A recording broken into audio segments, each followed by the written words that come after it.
Welcome to our continuing class on remembering God in the 21st century. Last week we started a two-part class on the idea of no other gods. We focused on chasing wisdom and how, as a culture, we have historically tried to, make our own intelligence, make our wisdom above that of our creators. And we're going to continue a lot of the same thought process into today's topic.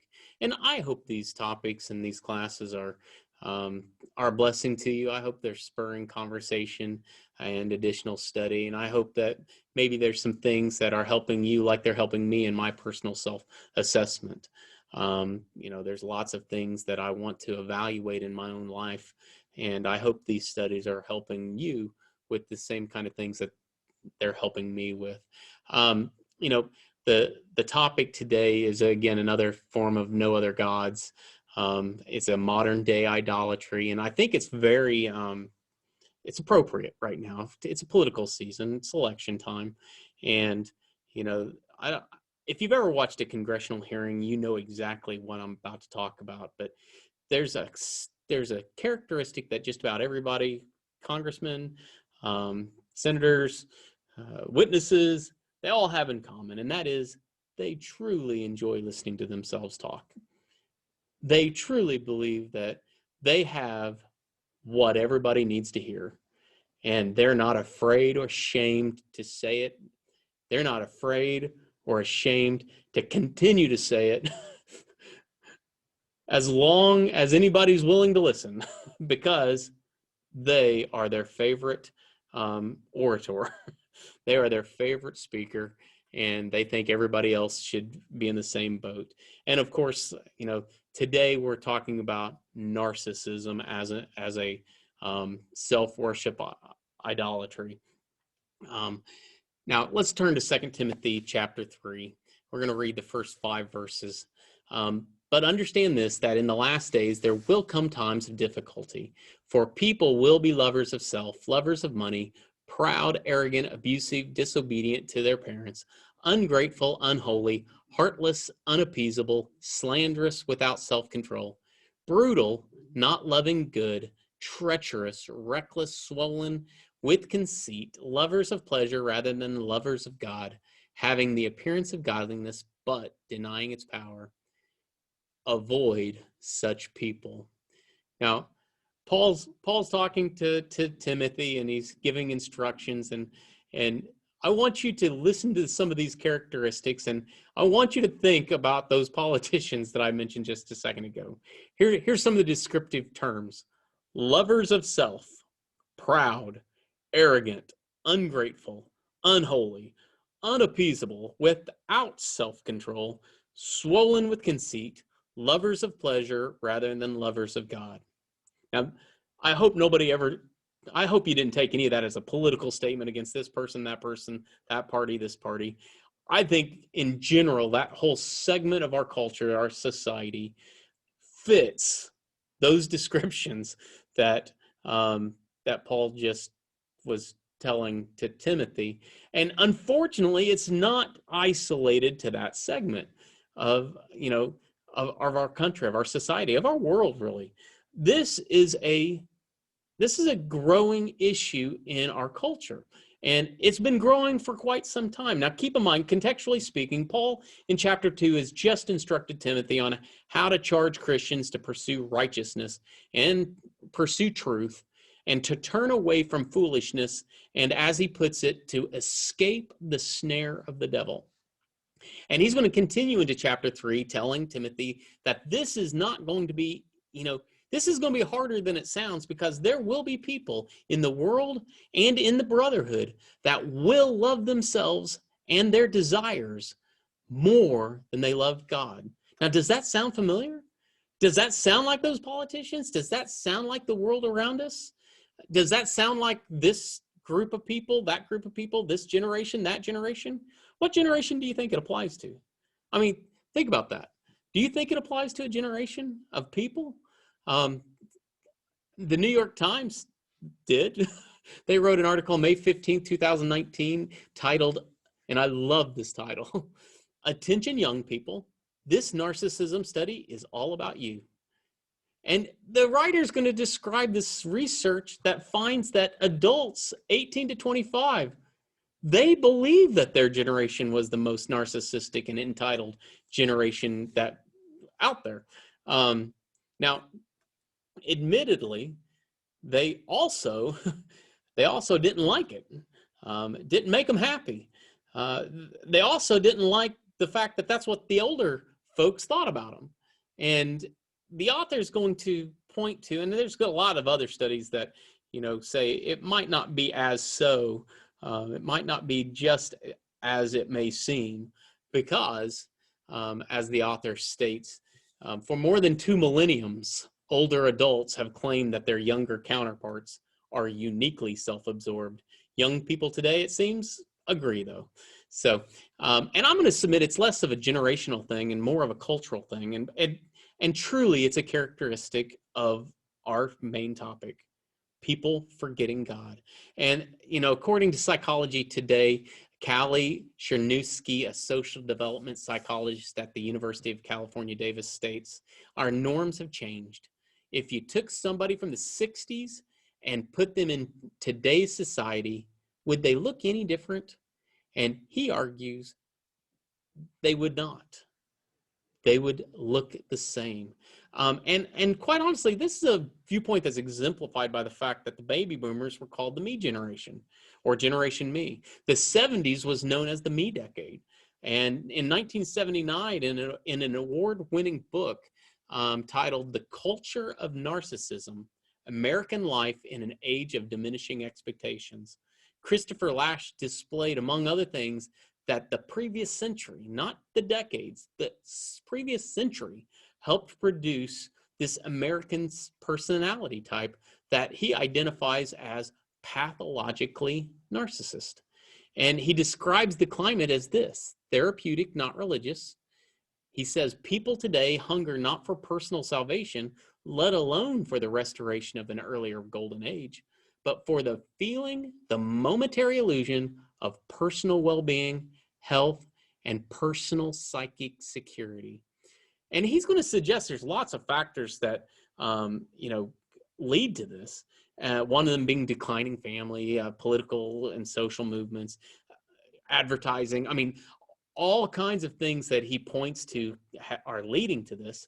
But the point is this: we have a culture that is turning more inward than it is turning to God. It is a culture that is clearly forgetting God. And I'm going to suggest that it's not, it started at the beginning. Think of Adam and Eve. Think of Cain and Abel. These are examples, and it continues throughout the Israelite roller coaster. God's people's cyclical need of restoration. We, as God's people, are forgetting God.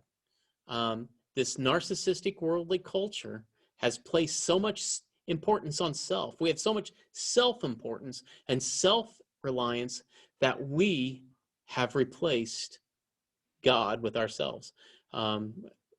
Just like we talked about replacing God's wisdom with our wisdom last week, now we're going to start placing our desires, our fleshly desires, our psychological desires, all these things we're going to put above God.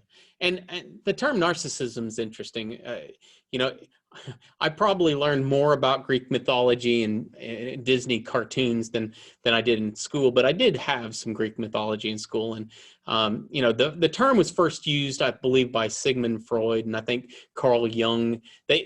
They definitely coined the psychology of the narcissist, but the term comes from Greek mythology, the handsome young Greek youth named Narcissus. And if you remember, he rejected this desperate nymph named Echo, and he gets punished for it. He's doomed. He falls in love with his own reflection in a pool of water. Now, have you ever seen somebody that walked by a pane of glass and what'd they do? Yeah, they check themselves out. I knew a guy that would do that a lot. He couldn't pass glass or a mirror without checking himself out. Um, the epitome of narcissist. But in the Greek mythology, he's unable to consummate his love. So as it describes, he pines away and changes into a flower that, of course, shares the name Narcissus. And like this dehumanization, idolatry is like that. It dehumanizes us. It makes us become one with our desires. Idolatry must be defined to include any value or idea or relationship or anything that challenges the exclusive place that God belongs. Paul writes about these kind of things and warns against these kind of things throughout his letters. But in 1 Corinthians 10, he's going to have a really good discussion about it, about what to do about it. Some extra warnings about harming the spiritual faith of the spiritual immature. And let's just read the first 14 verses. For I do not want you to be unaware, brothers, that our fathers were all under the cloud and all passed through the sea, and all were baptized in Moses in the cloud and in the sea, and all ate the same spiritual food and all drank the same spiritual drink, for they drank from the spiritual rock that followed them, and the rock was Christ. Nevertheless, with most of them God was not pleased, for they were overthrown in the wilderness. Now these things took place as examples for us, that we might not desire evil as they did. Do not be idolaters, as some of them were. As it is written, the people sat down to eat and drink and rose up to play. We must not indulge in sexual immorality, as some of them did. And 23,000 fell in a single day. We must not put Christ to the test, as some of them did, and were destroyed by serpents, nor grumble, as some of them did, and were destroyed by the destroyer. Now these things happened to them as an example, but they were written down for our instruction, on whom the end of the ages has come. Therefore let anyone who thinks that he stands take heed lest he fall.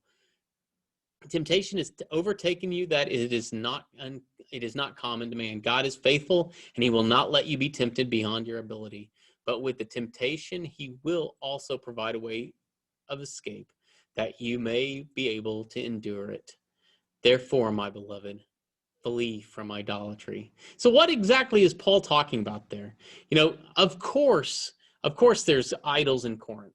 He's talking to the Corinthians, so it's obvious that they're going to understand and grasp the things that he's talking about, because on a hill behind the city was the temple of Aphrodite, the goddess of love. And as an act of worship, as part of the worship process, male and female prostitutes would provide seductive pleasures for the worshipers. This was a self-pleasure place. The city itself, there's lots of temples, lots of idol temples, and the Christians had once been idol worshipers. They bowed down to these images. They let these things control their lives. The fear and philosophy of Greek and Roman gods led them to do all the things that they were doing. And keep in mind that as Paul is addressing these, it doesn't sound like it's the bowing before the image that seems to be what's concerning to him. He seems to be talking about that atmosphere, the succumbing to the temptation to enjoy those things that they would enjoy at these temples. Now, keep in mind, these temples were a lot like the fair of my childhood. I would go to the fair because food, lemonade, rides. I mean, all my senses could be, I could get some kind of fulfillment for them. The smells, I might be weird, but I love the burning onions. They burn so that you'll be hungry. Corn dogs. I talked about that in the first lesson. The fair was, the epitome of all those things that I enjoyed. Well, in the first century, the idol temple was, and it was to the extreme. You could get the music, you can get the wine, you can get the sexual pleasures, the seductive pleasures, men, women, it didn't matter. If you wanted it, you could find it there. And they lived it. And Paul was talking about, don't go back to it. Don't go back to those things that, drove you to your passions, drove you by your passions. And he's going to tell them how to try to avoid these things. Idolatry occurs whenever anyone or anything becomes more important to you than God. And we can't fall back into those places that's going to take us back into these idolatries. We have to put God's will before our desires, our own wants, and we cannot succumb to self-worship idolatry. And it's interesting to me how he addresses all this, because he's going to take them back to Exodus, the golden calf. And this to me is the classic. It's the epitome of idol worship. Here's God that's done all these things, and Moses is gone for a while, and what do? Well, they make these golden images. And what does Paul talk about there? Is it the making of the image? Is it the bowing before the image? No, he's actually talking about what happens, afterwards, what they're doing. He says, first of all, they had all the same spiritual, the rock, the Christ. I mean, they had all these things, and yet they still displeased God. And they displeased God because in verse 6, it was because they desired evil. And in verse 7, it's because it was displayed in idolatry. So idolatry is the problem. But he picks in verse 7, the people sat down to eat and drink and rose up to play. It's what they were doing. It was why they were doing it. It was what was in their heart. They didn't do anything for God in this instance. This was all about, trying to get a fix of their own desires. And in this case, they were justifying it because of what they wanted. They did it to fulfill their own needs, and did nothing for the needs, desires of God. And Paul, is picturing the people doing and focusing on these selfish desires. He even talks about do not commit sexual immorality in the next verse as well. Brent Kirchhoff calls idolatry, he says it's ultimately the worship of self, and we must and do not want to try to justify serving God in a manner that is intended just to please us. It's really important. It's really important to understand that. Paul tells them quite simply, flee from idolatry. Flee it. And when he says flee, it's an active verb. It's like repentance. It's not wean off. It's not say I'm sorry. It's turn and run.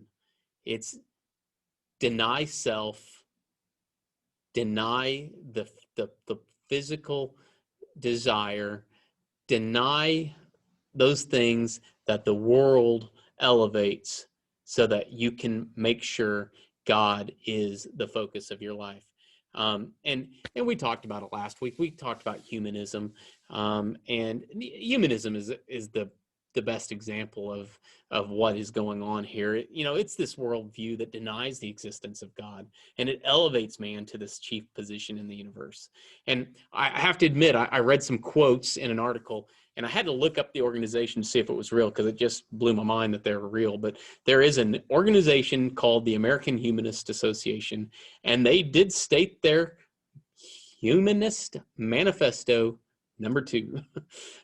So they do exist. They do have a manifesto, or 2 manifestos. And it's interesting because they just spell it out. I mean, unabashed.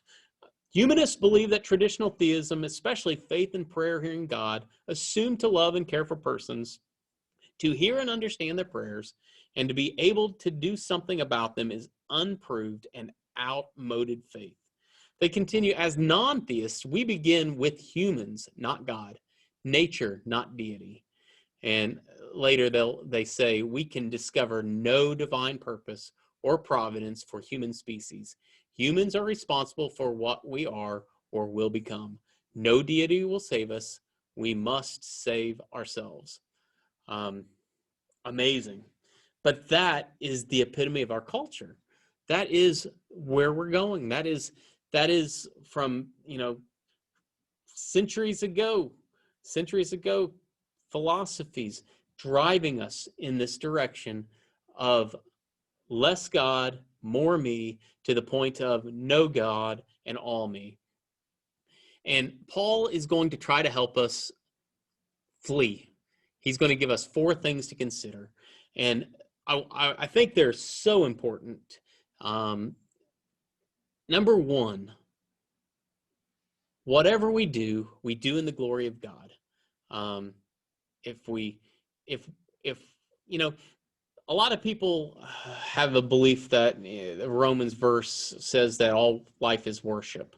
I don't believe that's a true statement. I think that's kind of taken out of context. But I think wholeheartedly that all things that we do must glorify God. And all things that we do is service to God. And I think that's consistent with what you read there. And I think it's important. I think it's important that we understand that God needs to be glorified in our lives, no matter what we're doing. We don't have any personal freedoms from God. Yes, our government has given us freedoms. They came from God, and we need to recognize that there is nothing but what God has given us. And so we can't create for ourselves. We can't place ourselves above God. We must do all things in a manner that shows the world who our God is, so that they will want to be a part of the church and be a part of God's family. We show God to the world. We do not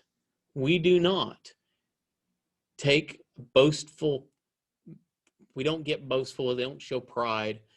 It is not about us. We are to be lights in this world, showing people God and nothing else. And we must treasure God and not our freedoms, not our power, not our treasures, not our personalities, not our articulate words. It is all about God. Second, and a lot of chapter 10 is about this specific point that Paul's making, but he says we can't mess up other people's faith. Now, a lot of people think that, especially kids, especially young adults, and it continues, but a lot of people think that the church is all about rules. And I think that's so sad, because it is true. It's absolutely true that we do try to boil things down in the simplest terms for people. And in doing so, we harm people's faith, because it's not about the rules. The church isn't a negative body. It's not about the thou shalt nots.